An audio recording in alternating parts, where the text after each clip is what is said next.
Hello and welcome to Cinderella Strong Pink and Steel from Horsham, Pennsylvania. I'm Brian Shepard at BA Shep on Instagram and Twitter. Today I want to talk to you about your relationship to food.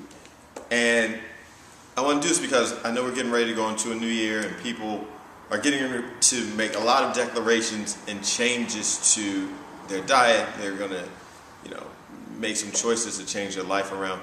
But most people are setting themselves up to fail. And here's the reason why. You don't have a good relationship with yourself as it pertains to food.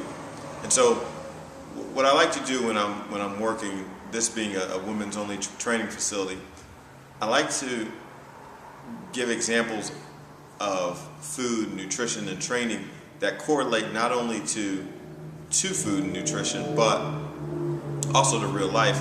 And so relationships happen to be another big topic that always come into play, while we're here and we're training, we're developing our bodies.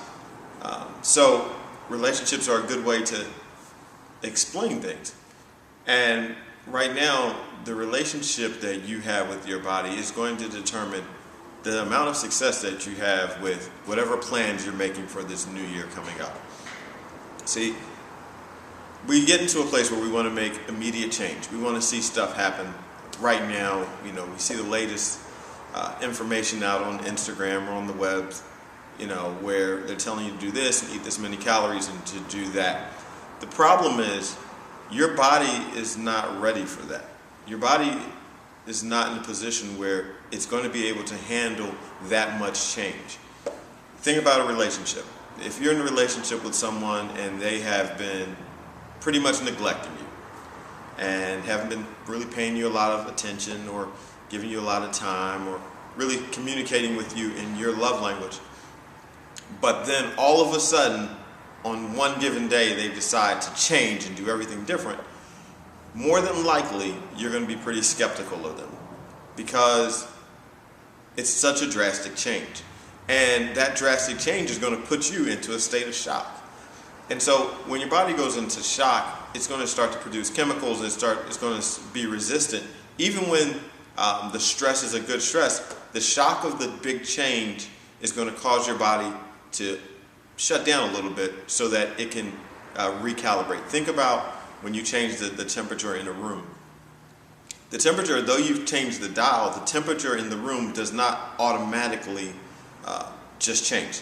If you go from 60 to 70, as soon as you hit the dial, the temperature in the room doesn't automatically go to 70. But it's going to be a gradual process. And your body your body will do the same thing, looking to get to a place of homeostasis, which is basically that happy place where your body's at peace. It's at a happy place. And so what's going to happen is when you make change, your body is going to fight to re-regulate itself to get to that place of homeostasis. And so if you make sudden changes with your diet, your body is going to actually resist it. It's going to start to shut down. It's going to fight against you.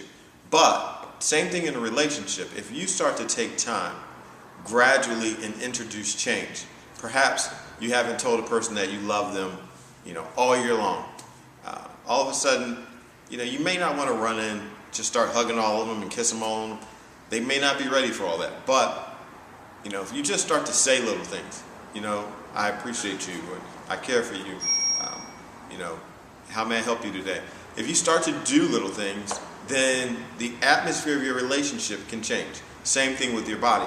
If you start to gradually, let's say you haven't been eating enough, if you start to gradually increase the amount of food that you're eating, your body's going to be a lot more accepting of that versus some drastic jump.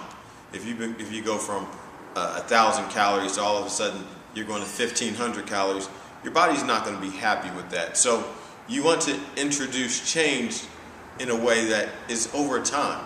And here's the problem that there is with all these different crash diets and things like that. They actually will end up doing more harm to you than good, because you'll make these immediate changes, your body will go through lots of stress, try to reconfigure and recalibrate itself, and then before you know it, you're off of it and it's having to make a change all over again. And so this process of fitness, though you might look online and see that change can happen in 3 weeks and 5 weeks and 8 weeks to this and 9 weeks to that, it's really doing you a disservice, because change does not happen that fast. I mean, it can, but for the most part, if you're looking to change your lifestyle, you want to do it in such a way that it's supportive of your lifestyle, that you introduce things, slowly and gradually, and over time your body's going to change if you stay committed to it. But if you go all in and you're all on fire, but you don't have enough fuel to support that fire, your fire's going to die out. And so, taking the gradual steps, planning out where you're going, having a really written out plan for what you want to do, having someone that's going to support you, having people around you. These things being all in place will help you have a much greater success than just being super eager and excited and jumping in and just trying to change everything all at once. I definitely wouldn't suggest that you do that.